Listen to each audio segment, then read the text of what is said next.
ओम नमो भगवते वासुदेवाय। ओम नमो भगवते वासुदेवाय। ओम नमो भगवते वासुदेवाय। नारायणं नमस्कृत्य नरं चैव नरोत्तमं देवीं सरस्वतीं व्यासं ततो जयमुदीरये। नष्टप्रायेषु भद्रेषु नित्यं भागवत सेवया भगवती उत्तम श्लोके भक्तिर्भवति नैष्ठिकी। नमो विष्णुपादाय कृष्णपृष्ठाय भूतले श्रीमते भक्तिवेदांत स्वामिनिति नामिने। नमस्ते सारस्वती देवे गौरवाणी प्रचारिणे निर्विशेष शून्यवादी पाश्चात्य देशकारिणे। श्रीमद् भागवतम स्कंद एक अध्याय 7 द्रोणपुत्र को दंड। श्लोक संख्या 10।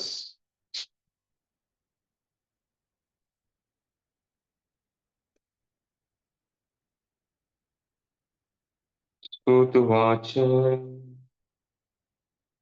आत्मा रामश्चे मुनयो निर्ग्रन्थापि उरुक्रमे कुर्वन्ति हेतु किं भक्तिम् इत्थं भूतगुणो हरि। जो आत्मा में आनंद लेते हैं ऐसे विभिन्न प्रकार के आत्माराम और विशेष रूप से जो आत्म साक्षात्कार के पथ पर स्थापित हो चुके हैं ऐसे आत्माराम यद्यपि समस्त प्रकार के भौतिक बंधनों से मुक्त हो चुके हैं फिर भी भगवान की अनन्य भक्ति में सेवा में संलग्न होने के इच्छुक रहते हैं। इसका अर्थ ये हुआ कि भगवान में दिव्य गुण है, अतएव वे मुक्त आत्माओं सहित प्रत्येक व्यक्ति को आकृष्ट कर सकते हैं। तात्पर्य। भगवान श्री चैतन्य महाप्रभु ने अपने प्रमुख भक्त श्री सनातन गोस्वामी के समक्ष इस आत्माराम श्लोक की व्याख्या अत्यंत विशद रूप में की। उन्होंने इस श्लोक में 11 तत्वों का संकेत किया। ये है आत्माराम मुनये निर्ग्रंथ अपि चै उरुक्रम कुर्वन्ति अहेतुकीं भक्तिम इत्थम भूत गुण तथा हरि। विश्व प्रकाश संस्कृत कोश के अनुसार आत्माराम शब्द के 7 पर्याय हैं जो इस प्रकार है। ब्रह्म परम तत्व, शरीर मन प्रयत्न सहिष्णुता बुद्धि तथा व्यक्तिगत आदतें। मुनय शब्द का प्रयोग इन अर्थों में होता है जो विचारवान हैं, जो गंभीर तथा शांत हैं, तपस्वी, जो हठ हैं, परिव्रजक विव्रजक, ऋषि तथा साधु संत साध संत। निर्गंथ शब्द से निम्नलिखित भावों का वहन होता है। जो अविद्या से मुक्त हैं, जिसका शास्त्रीय आदेशों से कोई संबंध नहीं है, अर्थात जिसे नीति ग्रंथों वेदों दर्शन मनोविज्ञान तथा तत्व ज्ञान आदि में वर्णित विधि विधानों के पालन करने की व्यवस्था नहीं। दूसरे शब्दों में मूर्ख, अशिक्षित, बदमाश आदि जिन्हें विधि विधानों से संबंध नहीं होता। पूंजीपति तथा निर्धन भी। शब्दकोश के अनुसार नी उपसर्ग का प्रयोग निश्चितता गणना निर्माण तथा निषेध के लिए होता है और ग्रंथ शब्द धन पुस्तक शब्दकोश आदि के अर्थ में प्रयुक्त होता है। उरुक्रम शब्द का अर्थ है वह जिसके कार्यकलाप महिमा मंडित है। कर्म का अर्थ है पग या कदम और उरुक्रम शब्द विशेष रूप से भगवान के वामन अवतार का सूचक, जिन्होंने अपने अमाप्य पगों से सारे ब्रह्मांड को नाप लिया। भगवान विष्णु शक्तिमान हैं और उनके कार्यकलाप इतने महिमामय हैं कि उन्होंने अपनी अंतरंगा शक्ति से आध्यात्मिक जगत की तथा बहिरंगा शक्ति से इस भौतिक जगत की सृष्टि की। अपने सर्वव्यापक पक्ष के कारण वे परम सत्य के रूप में सर्वत्र विद्यमान हैं और अपने वैयक्तिक रूप में वे सदैव अपने गोलोक वृंदावन धाम में उपस्थित रहते हैं, जहाँ वे अत्यंत विविधतामयी दिव्य लीलाओं का प्रदर्शन करते हैं। उनके कार्यकलापों की तुलना किसी अन्य से नहीं की जा सकती। अतः उरुक्रम शब्द उन्हीं को शोभा देता है। संस्कृत क्रिया संस्कृत क्रिया व्यवस्था के अनुसार कुर्वन्ति का अर्थ है किसी अन्य के लिए काम करना। इसका अर्थ ये हुआ कि आत्माराम भगवान की भक्तिमय सेवा अपने स्वार्थवश नहीं अपितु भगवान गुरुक्रम की प्रसन्नता के लिए करते हैं। हेतु का अर्थ है कारण। मनुष्य की इंद्रिय तुष्टि के अनेक कारण हो सकते हैं और उनका वर्गीकरण भौतिक भोग, योग शक्ति तथा मुक्ति के रूप में किया जा सकता है। इसकी कामना सामान्य रूप से सारे प्रगतिशील व्यक्ति करते हैं। जहां तक भौतिक भोगों का प्रश्न है, भोग तो अनेक हैं और भौतिकवादी उनकी संख्या और भी बढ़ाते और भी बढ़ाते रहने के लिए उत्सुक रहते हैं, क्योंकि वो माया के वश में होते हैं। भौतिक भोगों का न तो कोई अंत है, न ही कोई व्यक्ति भौतिक जगत में इन सारे भोगों को पा सकता है। जहां तक योग शक्ति का प्रश्न है, उनकी संख्या 8 है। जैसे कि अपने रूप को अत्यंत छोटा बना देना, भार रहित बनना, इच्छा अनुसार की वस्तु प्राप्त करना, प्रकृति पर प्रभुत्व जताना, अन्य जीवों को नियंत्रित करना, ग्रह की रचना करना इत्यादि। इन योग शक्तियों का उल्लेख भागवत में हुआ है। मोक्ष के 5 प्रकार हैं। अतः अनन्य भक्ति का अर्थ है उपयुक्त उपर्युक्त व्यक्तिगत लाभों की आकांक्षा से रहित होकर भगवान की सेवा करना। सर्वशक्तिमान भगवान श्री कृष्ण समस्त प्रकार के व्यक्तिगत लाभों से मुक्त ऐसे अनन्य भक्तों द्वारा पूर्ण रूप से प्रसन्न हो सकते हैं। भगवान की अनन्य भक्ति में सेवा विभिन्न अवस्थाओं से होकर प्रगति करती है। भौतिक क्षेत्र में भक्ति के अभ्यास के 81 विभिन्न गुण हैं और इन सबके ऊपर भक्ति का दिव्य अभ्यास होता है, जो एक जो एक है और साधन भक्ति कहलाता है। जब साधन भक्ति का अनन्य अभ्यास भगवान की दिव्य प्रेमा भक्ति में परिपक्व होने लगता है, तो भगवान की दिव्य प्रेमा भक्ति 9 अवस्थाओं में क्रमशः विकसित होने लगती है। ये है आसक्ति, प्रेम, स्नेह, अनुभव अनुभाव, प्रणय, राग, अनुराग, भाव तथा वियोग, विरहानुभूति। निष्क्रिय भक्त की आसक्ति भगवान के प्रति दिव्य प्रेम की अवस्था तक बढ़ती है। सक्रिय सेवक की आसक्ति राग अवस्था तक और सखा भक्त की अनुभाव अवस्था तक बढ़ती है। यही हाल मात्र पितृ भक्तों का है। माधुर्य प्रेम में भक्तगण विरह अवस्था तक भाव को बढ़ाते हैं। भगवान की अनन्य भक्ति के कुछ लक्षण। हरि भक्ति सूर्योदय के अनुसार इत्थम भूत शब्द का आशय है, आशय पूर्ण आनंद का है, पूर्ण आनंद है। निराकार ब्रह्म की अनुभूति से प्राप्त दिव्य आनंद की तुलना बछड़े के गोकुल से बने गड्ढे में आने वाले रंच मात्र जल से की जा सकती है। भगवान के दर्शन रूपी आनंद के सागर की तुलना में यह तुच्छ है। भगवान श्री कृष्ण का व्यक्तिगत रूप इतना आकर्षक है कि ये अपने समस्त ये अपने में समस्त आकर्षण, समस्त आनंद तथा समस्त रसों को संजोए है।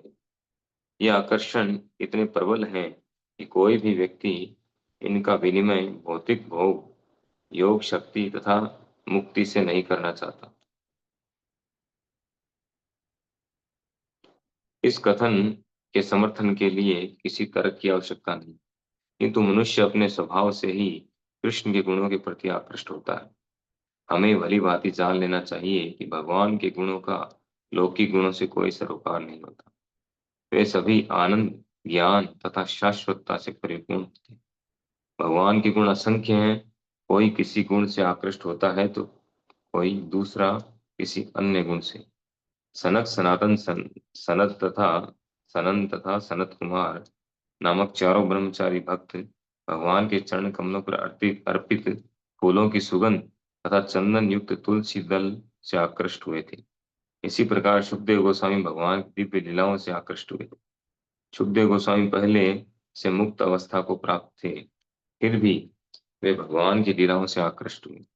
इससे ये सिद्ध होता है कि भगवान की लीलाओं की गुणवत्ता को भौतिक संसर्ग से कुछ लेना देना नहीं होता। इसी प्रकार तरुण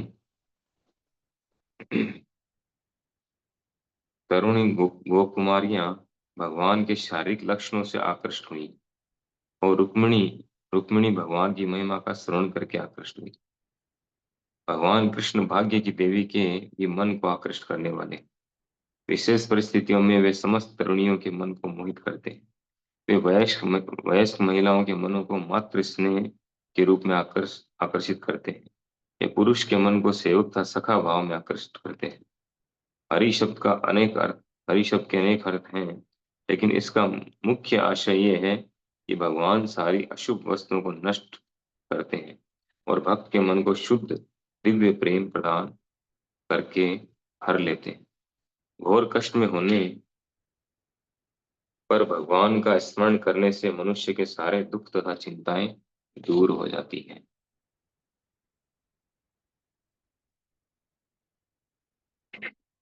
भगवान शुद्ध भक्त के भक्ति मार्ग के सारे अवरोधों को क्रमशः दूर कर देते हैं, और श्रवण श्रवण कीर्तन आदि नवदा भक्ति का फल प्रकट होने लगता है।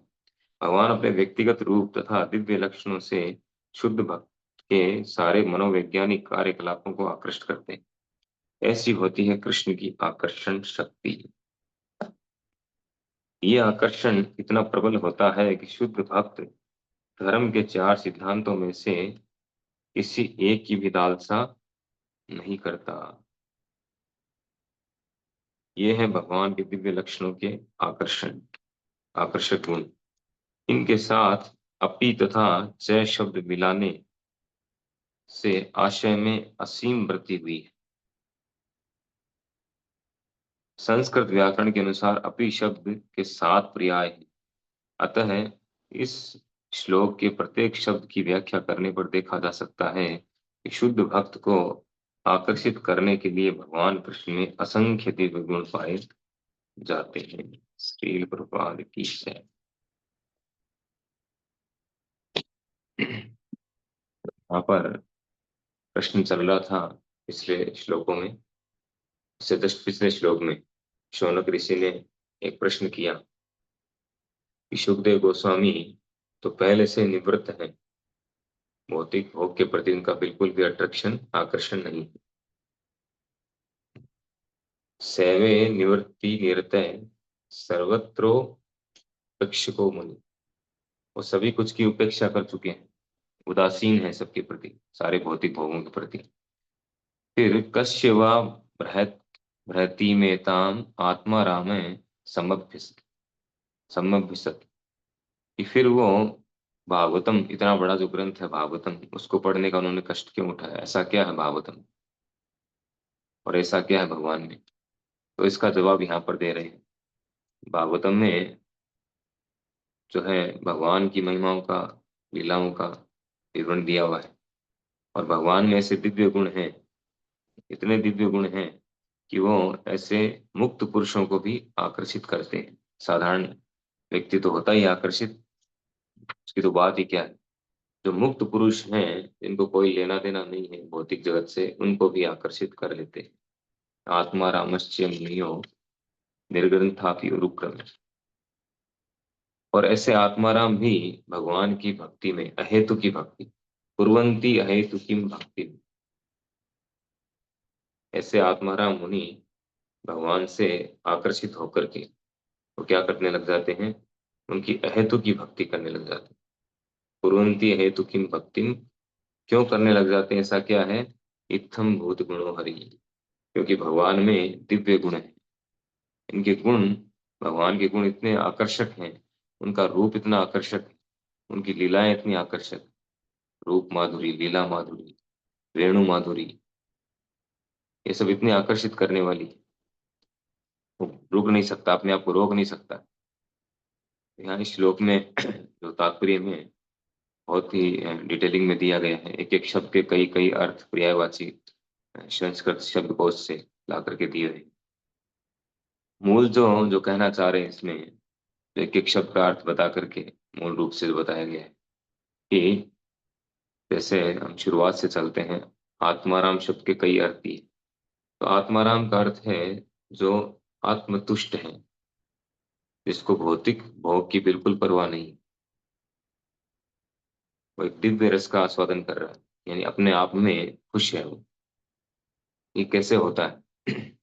तो आत्मा के जो गुण हैं, सच्चित आनंद, आत्मा भगवान का अंश है। तो सच्चित आनंद जो क्वालिटी है आत्मा में भी है, जैसे भगवान में वैसे। और भगवान के सारे गुण आत्मा में है, क्योंकि भगवान का अंश है। जैसे प्रभुपाद जी एग्जाम्पल देके बताते थे, समुद्र के बूंद में उसके सारे गुण हैं, समुद्र के। सोने के कण में सोने के सारे गुण हैं। उसी तरह से आत्मा में भगवान के सारे गुण हैं। तो पहला गुण है शाश्वतता, सत, यानी हमेशा रहने वाला है। तो जब कोई जीवात्मा उस स्तर पर आता है, उसको आत्म साक्षात्कार होता है। साक्षात्कार यानी सबसे जो टॉप लेवल है, सबसे नीचे का लेवल है जानना, फिर दूसरा समझना, फिर रियलाइजेशन, साक्षात्कार हो। तो अगर हम जान जाते हैं कि हम आत्मा हैं, तो ये कोई ज्यादा बड़ी बात नहीं है। ज्यादातर लोग जानते हैं और वो इतना महत्व देता भी नहीं। हम जानते हैं कि हम आत्मा है, क्या हुआ, जान गए, ठीक है, सभी जानते हैं, भूल जाते हैं वापस से। लेकिन उसके ऊपर जो लेवल है वो है समझना, उसकी अंडरस्टैंडिंग कि आत्मा क्या है, आत्मा के क्या गुण हैं, किस तरह से कार्य करता है, कहाँ से आया है, कहाँ का प्रोडक्ट है। ये पूरी जानकारी, जानकारी होना, समझ होना, उसकी अंडरस्टैंडिंग होना। और फिर जो अंडरस्टैंडिंग होने के बाद में उसका साक्षात्कार होना। अंडरस्टैंडिंग भी एक ठीक है, एक हद तक ठीक है, लेकिन वो पर्याप्त नहीं है। पर्याप्त तो है जब हम ये उस स्थिति में आ जाए कि हम आत्मा हैं और हम क्या कर रहे हैं, क्या करना है, उस स्थिति में स्टेबल हो जाए। साक्षात्कार, जैसे आत्मा का पहला गुण है शाश्वतता। तो शाश्वत है हमेशा रहने वाला, हमेशा रहेगा, कभी खत्म नहीं होगा। तो हम हमेशा रहने वाले हैं, हम कभी खत्म नहीं होंगे। इसको रियलाइज करना, इसको रियलाइज तभी कर पाएंगे जब भौतिक भोग से पूरी तरह से ऊपर उठ जाएंगे, प्रकृति के तीनों गुणों से ऊपर उठ जाएंगे, तभी वो रियलाइजेशन होगा। तो जो आत्म साक्षात्कार को प्राप्त हैं, वो उस स्थिति में रहते हैं कि मैं शाश्वत हूँ, हमेशा से हूँ, हमेशा रहने वाला हूँ, कभी मरने वाला नहीं। ये जन्म मृत्यु जरा व्याधि बुढ़ापा ये सब जो है शरीर के लिए है, मेरे लिए नहीं। उस स्थिति में स्टेबल हो जाता है। सत, और दूसरा गुण है चित्त। चित्त यानी ज्ञान में, पूर्ण ज्ञान में रहता है। शरीर में हम शारीरिक चेतना में रहते हैं तो पूरी तरह से ज्ञान में रहते हैं, कुछ लिमिटेड ज्ञान है शरीर के विषय में या कुछ और विषय में, लेकिन पूर्ण ज्ञान नहीं। ये आत्मा के स्तर पर जो व्यक्ति आ जाता है, आत्म साक्षात्कार हो जाता है, तो उस ज्ञान की स्थिति में रहता है, पूर्ण ज्ञान की स्थिति में। अज्ञान से पूरी तरह से ऊपर उठ चुका होता है। तो ज्ञान में अवस्था, और फिर है आनंद में। वो आनंद में रहता है, क्योंकि भौतिक चेतना में है नहीं। भौतिक चेतना ही दुखों का कारण है। जब तक हम शारीरिक चेतना या भौतिक चेतना में रहेंगे कि मैं शरीर हूँ, तब तक हम दुखी रहेंगे। और जैसे हम आध्यात्मिक चेतना में हाथ आ जाएंगे, उस स्तर पे आ जाएंगे, हमारे सारे दुख कष्ट खत्म हो जाएंगे। बिल्कुल दुख कष्ट नहीं रहेंगे, हर समय आनंद में रहेंगे। इसलिए उसको आत्मा राम कहा गया। वो आत्मा में रमण करता है, किसी तरह का कष्ट दुख से प्रभावित नहीं होता। चाहे शरीर में रह रहा हो, उसी प्रभावित नहीं हो। तो ऐसी स्थिति है आत्माराम व्यक्ति की। तो आत्माराम शब्द कई तरह से प्रयोग होता है, या बताया गया है, विशेष रूप से ऐसे व्यक्ति के लिए जो आत्म साक्षात्कार प्राप्त है। फिर दूसरा शब्द बताया मुनई। मुनि यानी जो विचारवान। तो आत्मारामस्य मुनयो, यानी ऐसा व्यक्ति जो आत्माराम है और विचारवान है। विचारवान कोई हो सकता है, लेकिन जरूरी नहीं कि वो आत्माराम। तो जो विचारवान है और आत्माराम भी है, दोनों। तो विचारवान या मुनय शब्द के कई अर्थ हैं। विचारवान है जो गंभीर है, शांत है, तपस्वी है, हट है। कई अर्थ है संस्कृत शब्दकोश से। तो जो विचारवान है, यानी जो विचार कर सकता है क्या सही है क्या गलत है, ये विचार कर सकता है। किस आधार पर? शास्त्रों के आधार पर। साधु गुरु शास्त्रों के आधार पर विचार कर सकता है कि क्या सही है क्या नहीं। फिर तीसरा है निर्ग्रंथ है। तो जो आत्माराम होते हैं वो निर्ग्रंथ है। निर्ग्रंथ शब्द का अर्थ किया है प्रभुपाद जी ने समस्त बंधनों से मुक्त। और यहाँ तात्पर्य में बता रहे हैं कि निर्ग्रंथ का अर्थ है जो अविद्या से मुक्त है।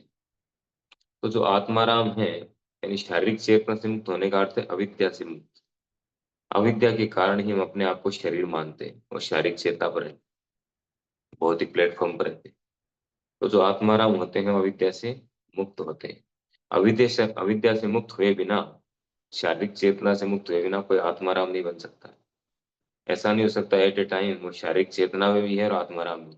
इम्पॉसिबल है, कभी नहीं हो सकता। तो जो आत्माराम है वो निर्ग्रंथ है, अर्थात यहाँ अलग अलग करके बताया गया है, रूपा जी ने बताया। तो अविद्या से मुक्त है। ग्रंथ शब्द और निरशब्द का अलग अलग अर्थ किया है। ग्रंथ शब्द का अर्थ यह है धन, पुस्तक, शब्दकोश आदि में प्रयुक्त हुआ है। और नि उपसर्ग या निश्चितता, गणना, निर्माण, निषेध के लिए होता है। तो जो निश्चित रूप से जो भौतिक या अविद्या से, जो निश्चित रूप से अविद्या से मुक्त है, अविद्या से ऊपर उठ चुका है, उसको निर्ग्रंथ कहा गया है यहाँ पर। फिर उरुक्रम शब्द है।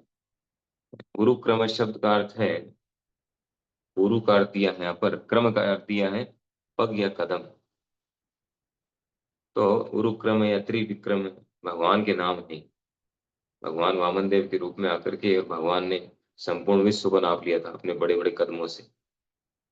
तो इसलिए उनका नाम उरुक्रम। तो ये दिव्य गुण भगवान ही प्रकट कर सकते हैं और कोई व्यक्ति प्रकट नहीं कर सकता भगवान के थे। इसलिए उरुक्रम शब्द जो है वो एकमात्र भगवान के लिए प्रयुक्त होता है, कोई व्यक्ति के लिए प्रयुक्त नहीं होता। यहाँ पर प्रभुपा जी ने बताया भी है तात्पर्य में कि किस प्रकार भगवान वामन देव ने आकर के और सारे लोगों को नाप लिया था अपने दो कदमों में। फिर कुरवंती। कुरवंती शब्द जो है संस्कृत क्रिया व्यवस्था के अनुसार कुरवंती का अर्थ है किसी अन्य के लिए काम करना। कुरवंती का अर्थ, तो जो आत्माराम है अपने आप में संतुष्ट हैं, अपने आप में तुष्ट हैं, वो भी अगर काम कर रहे हैं, किसके लिए काम कर रहे हैं? क्या अपने लिए काम कर रहे हैं? अपने लिए काम क्यों करेंगे? शारीरिक स्तर पर है ही नहीं, उनको काम करने की जरूरत क्या है? वो तो आत्माराम है, आत्मतुष्ट है। आत्मा की कोई आवश्यकता है नहीं, वो क्यों काम करेंगे? उनको जो अगर शरीर मेंटेन करने के लिए चाहिए तो उनको जो मिल गया वो ठीक है, संतुष्ट रहते हैं, उसके लिए प्रयास नहीं करते। उसको अजगर वृत्ति कहते हैं। अजगर वृत्ति। सातवें स्कंद में कथा आती है जब प्रहलाद महाराज एक बार निकलते हैं बाहर विचरण करने के लिए, तो एक ऐसे व्यक्ति से मिलते हैं, ऐसे साधु से मिलते हैं जो अजगर वृत्ति कर रहा होता है।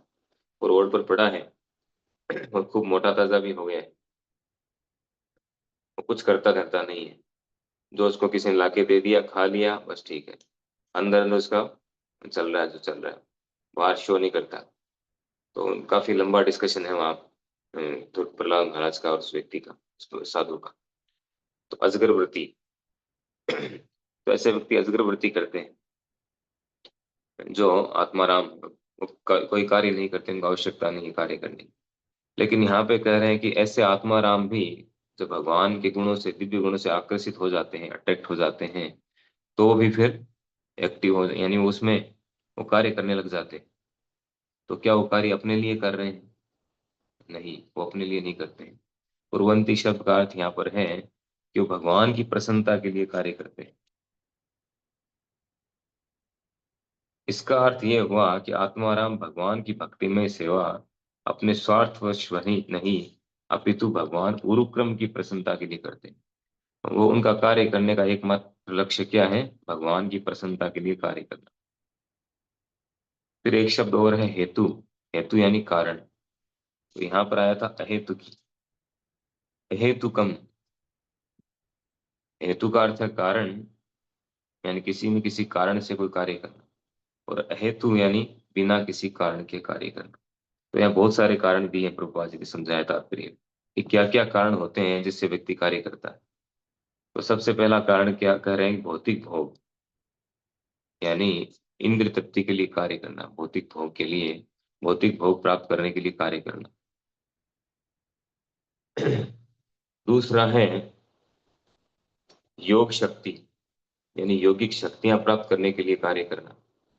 एक तो साधारणतया लोग जो है वो भौतिक भोग प्राप्त करने के लिए कार्य करते हैं, मेटेरियल एंजॉयमेंट के लिए, भौतिक सुख के लिए, सुविधाओं के लिए, धन प्राप्त करने के लिए वो कार्य करते हैं। एक तो ये है। दूसरे लेवल के व्यक्ति जो इनसे ऊपर उठे हुए हैं वो कार्य करते हैं यौगिक शक्तियां प्राप्त करने के लिए, अष्ट सिद्धियां प्राप्त करने के लिए कार्य करते हैं।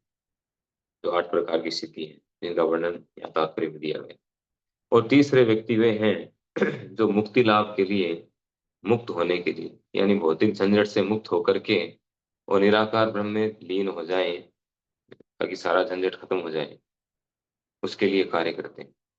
तो तीनों ही कार्यों में कोई न कोई कारण है, उस कारण के लिए वो कार्य कर रहे हैं। भौतिक भोग वाले हैं, भौतिक सुख चाहते हैं, अपने शरीर को, इंद्रियों को सुख देना चाहते हैं, इसलिए कार्य करते हैं। और जो योगी अष्टांग योग का पालन करता है, वो क्यों कर रहा है पालन, उसको अष्ट सिद्धियां चाहिए, इससे वो चमत्कार दिखा करके अपने आप को नेम फेमस कर सके। इन पर ऐसे लोग जो हैं अपने आप को भगवान भी घोषित कर देते हैं। और तीसरे जो मुक्ति चाहते हैं, उनकी भी कामना है, वो भी मुक्त होना चाहते हैं। तो तीनों जो है कुछ न कुछ हेतु है, तीनों का कुछ न कुछ कारण है, कारण से कार्य कर रहे हैं। लेकिन जो आत्माराम जो भगवान की सेवा में लगा है, भगवान की भक्ति में लगा है, भक्ति कर रहा है, वो भी वैसे ही कार्य करता प्रतीत होता है। भक्त लोग भी साधारणतः हम देखते हैं कि भक्त लोग भी ऐसा ही लगता है जैसे आम व्यक्ति कार्य कर रहे हैं, वैसे ही कार्य कर रहे हैं, उसी तरह से कार्य कर रहे हैं ऐसा लगता है। लेकिन उनके कार्य में बहुत बड़ा अंतर है। वो एकमात्र भगवान की प्रसन्नता के लिए कार्य करते हैं, उनका पर्सनल कोई हेतु नहीं होता, कोई कारण नहीं। पूरी तरह से भगवान की प्रसन्नता के लिए कार्य करते हैं। तो अहेतु किम का मतलब है कि अनन्य या अमिश्रित, जो ट्रांसलेशन में दिया है शब्दार्थ, कि अनन्य भाव से, न अन्य, एकमात्र भगवान की प्रसन्नता के लिए कार्य करना, न अन्य, किसी दूसरे कारण के लिए नहीं, किसी दूसरे व्यक्ति के लिए नहीं, कोई दूसरा प्रयोजन नहीं। और दूसरा अमिश्रित, बिना किसी मिक्सिंग के, ऐसा नहीं थोड़ा मेरे लिए है, 10% आपको दूंगा, 90% मैं रखूंगा। जैसे भगवान के साथ टाई अप करते हैं लोग, सावरिया सेठ के साथ या गोविंद जी के साथ, ये है 10-90 का या 20-80 का या 30-70 का टाई अप करते हैं। कि 20 आपका, 80 मेरा। तो वो जो है मिश्रित है, वो मिश्रित भक्ति।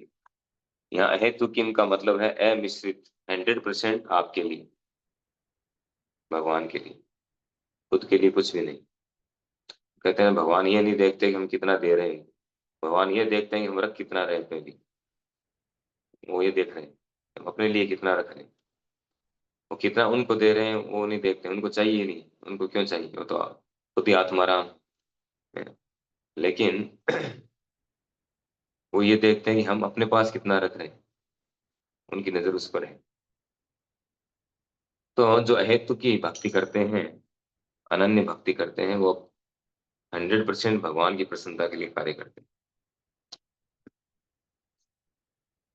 अतः अनन्य भक्ति का अर्थ है उपयुक्त व्यक्तिगत लाभों की आकांक्षा से रहित होकर भगवान की सेवा करना। उपयुक्त यानी जो ऊपर दिए गए, भौतिक भोग, अष्ट सिद्धियां और मोक्ष, इन तीनों उपयुक्त जो व्यक्तिगत लाभ हैं, इनकी आकांक्षाओं से रहित होकर के अन्य अभिलाषिता शून्यम ज्ञान कर्म रनावर्तम आनुकूल्यन कृष्णानुशीलनम भक्ति उत्तम। शुद्ध भक्ति या उत्तम भक्ति क्या है? वो है अन्य अभिलाषिता शून्य, अन्य सारी अभिलाषाएं छोड़ करके एकमात्र भगवान की प्रसन्नता के लिए कार्य करना।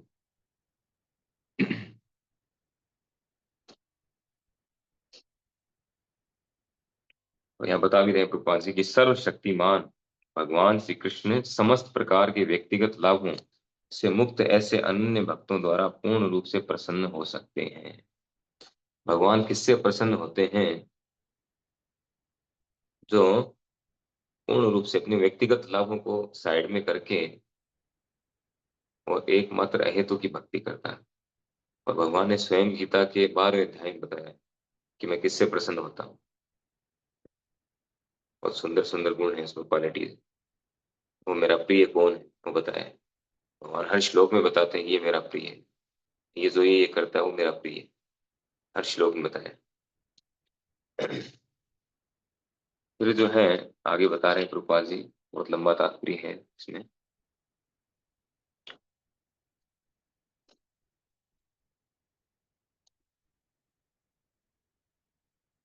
कुर्वन्ति अहेतु किम भक्ति, अहेतु किम आ गया भक्ति शब्द, भक्ति, हरि भक्ति। तो भक्ति का अर्थ है भगवान की प्रेममयी सेवा। भगवान की अनन्य भक्तिमय सेवा विभिन्न विभिन्न अवस्थाओं से होकर प्रगति करती है। और भौतिक क्षेत्र में भक्ति के अभ्यास के 81 विभिन्न गुण हैं। और इन सब के ऊपर भक्ति का दिव्य अभ्यास होता है।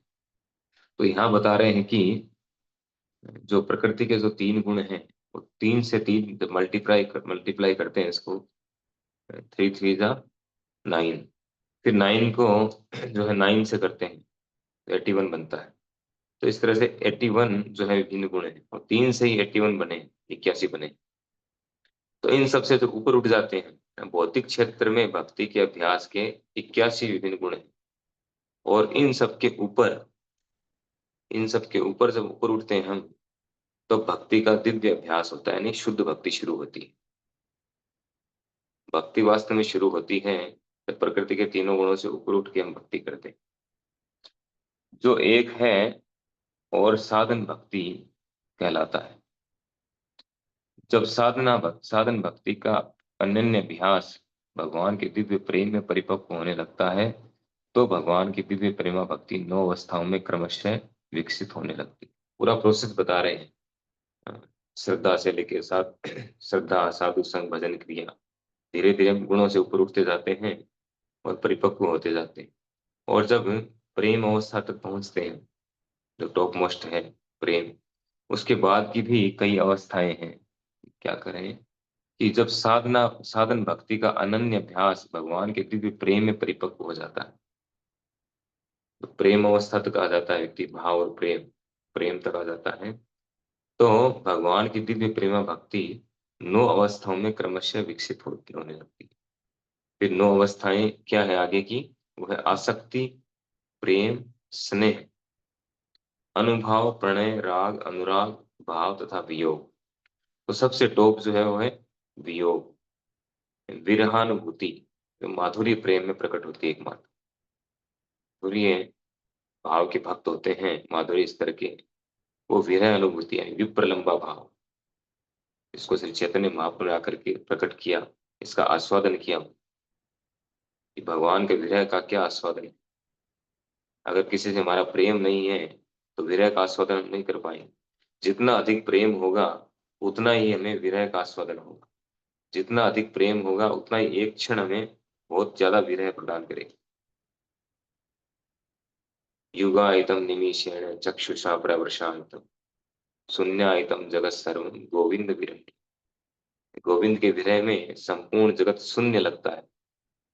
और युगायतम निमीषेण, युगायतम निमिषेण अर्थात एक निमिष काल, पलक झपकने जितना समय भी कैसा लगता है?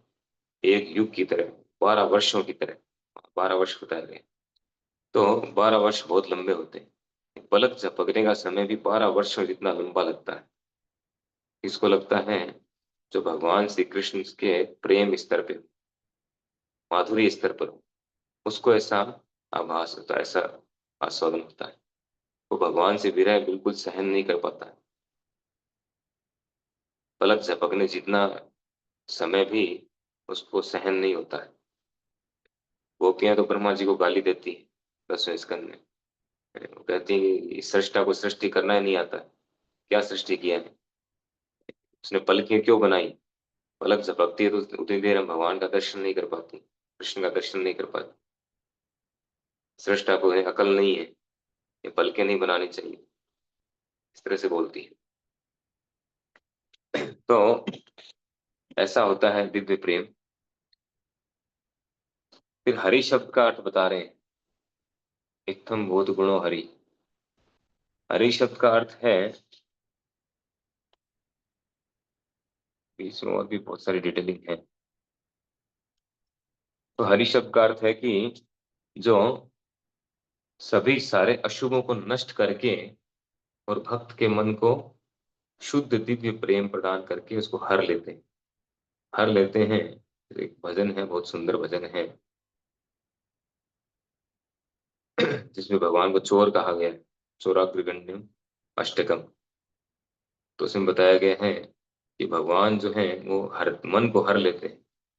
श्री राधिकाया हृदय से चोरम, वो श्री राधा रानी के हृदय को चुरा लेते हैं, मन को हर लेते हैं। वो सभी भक्तों के मन को हर लेते हैं। इस तरह से हर लेते हैं कि फिर वो दूसरी जगह उसका मन लगता ही नहीं। उधो मन न भय 10-20, एक ही था जो गया श्याम संग। उद्धव जी से गोपियां कहती हमारे 10-20 मन नहीं है, एक ही हमारे पास तो मन, और वो भी चला गया है। आप कह रहे मन को यहाँ लगाओ वहां लगाओ, इसमें करो ये करो, कहाँ लगेगा, हमारे पास मन है ही नहीं, हमारा मन तो ऑलरेडी जा चुका है, श्री कृष्ण में लग चुका है। एक ही था जो गया श्याम संग। तो जो भगवान जो है वो भक्तों के मन को हर लेते हैं। इतना उनकी रूप माधुरी इतनी आकर्षक करने वाली है, इतना जो आकर्षित करने वाली है। इससे पहले वाले श्लोक में गुरुपाद जी ने बताया है कि श्री कृष्ण का व्यक्तिगत रूप इतना आकर्षक है कि अपने में समस्त आकर्षण, समस्त आनंद तथा समस्त रसों को संजोए हुए, रसों वे से ये आकर्षण इतने प्रबल हैं कि कोई भी व्यक्ति इनका विनिमय भौतिक भोग, योग, शक्ति तथा मुक्ति से नहीं करना चाहता। एक बार जो श्री कृष्ण से आकर्षित हो जाता है, वो फिर बाकी किसी को चीज से आकर्षित नहीं होगा, न भौतिक भोग से, न योग शक्ति से, न किसी और से कभी आकर्षित नहीं होगा। मुक्ति तो थर्ड क्लास है। मुक्ति का तो बताया गया है कि गोखुर में भरे हुए जल की तरह है। हाँ जो है भक्ति रसामृत सिंधु, भक्ति रस अमृत का सिंधु है, सागर है। और कहाँ गोखुर यानी बछड़े के खुर जितना, खुर से जो निशान बनता है मिट्टी में, उसमें भरा हुआ जल, उससे तुलना की गई उसकी। मतलब कि भक्ति रस का जो सिंधु है वो तो अथाह है, सिंधु है, सागर है, महासागर। तो जो भक्ति, जिसको प्रेम मिल गया है, प्रेमा भक्ति प्राप्त हो चुकी है, उसके लिए सारी चीजें तुच्छ है। वो भगवान से इतना अट्रैक्ट हो जाता है। इवन भगवान की जो रूप माधुरी है इतनी अद्भुत है, उनका रूप इतना आकर्षक है कि खुद भगवान अट्रैक्ट हो जाते हैं भगवान श्री कृष्ण के रूप से। उन्हीं के रूप, जो बाकी रूप हैं, विष्णु रूप हैं, भगवान विष्णु हैं, और जितने भी उनके अवतार हैं वो तक आकर्षित होते हैं। द्वारिका वाले कृष्ण आकर्षित होते हैं गोलोक वाले कृष्ण से, मथुरा वाले कृष्ण तक आकर्षित होते हैं गोलोक वाले कृष्ण। इवन खुद कृष्ण अपने ही रूप से आकर्षित होते हैं, इसीलिए वो रस आस्वादन करने के लिए आते हैं अपने रूप माधुरी, चैतन्य महाप्रभु के रूप में। ऐसा क्या है मेरे रूप में, उसका रस आस्वादन करने के लिए आते हैं। तो इतना आकर्षक रूप है भगवान के, इतने दिव्य गुण हैं। इसीलिए रूप गोस्वामी जी कहते हैं कि जो व्यक्ति भौतिक भौतिक भोग करना चाहता है, भौतिक भोग की जिसकी इच्छा है, उसको कभी वृंदावन नहीं जाना चाहिए। और अगर वृंदावन चला भी जाए तो उसको कैसी घाट पर नहीं जाना चाहिए। और अगर कैसी घाट चला भी गया भूल से, ए, और भौतिक भोग करना चाहता है, तो पहले जाना नहीं चाहिए। चला गया तो वहां श्री कृष्ण का दर्शन नहीं करना चाहिए। एक बार दर्शन कर लिया फिर गया काम से, फिर जो है भौतिक लालसा सारी खत्म हो जाएगी। तो भगवान में ऐसे दिव्य गुण है, इतना आकर्षण है उनमें। और वो अलग अलग प्रकार से आकर्षित करते हैं, यहाँ पर डिटेलिंग दी हुई है व्यक्ति के अनुसार।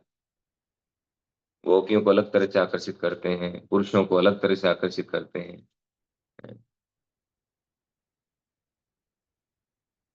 अंत में कह रहे हैं, अतः इस श्लोक के प्रत्येक शब्द की व्याख्या करने पर देखा जा सकता है कि शुद्ध भक्त को आकर्षित करने के लिए भगवान कृष्ण में असंख्य दिव्य गुण पाए जाते हैं। असंख्य दिव्य गुण है भगवान में।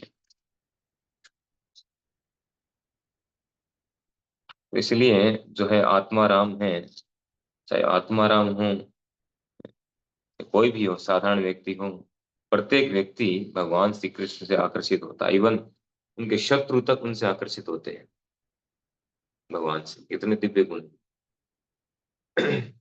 वैसे तो इस आत्माराम जो ये श्लोक है, बहुत इसकी व्याख्या अगर करे तो करते जाए, अनलिमिटेड है।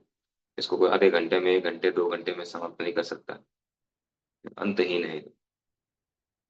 ऐसा जो है चैतन्य महाप्रभु ने बहुत सारी व्याख्या की है डिटेलिंग में। हमने तो इसको शॉर्ट में करने का प्रयास किया। हरे कृष्णा। श्रीमद् भागवत महापुराण की जय, श्री प्रभुपाद की जय।